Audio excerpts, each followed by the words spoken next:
Ilan taong Sa ka na ba? Mages, 23. 23. At the age of 23, why is that you are doing this?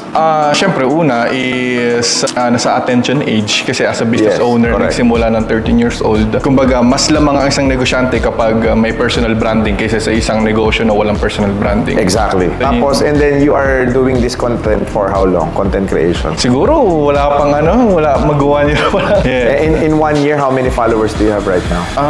Siguro sa YouTube ko, kaka-start ko lang, siguro mga 110K. Ano yung transformational na content na nag-trending sa'yo? Yung about sa business model na tinuturo ko, 1 hour siya free tutorial sa YouTube. Ayun yung pinaka-popular video ko ngayon sa Facebook. How many views? Siguro lagpas 1 to 2M na ata, mga ganon.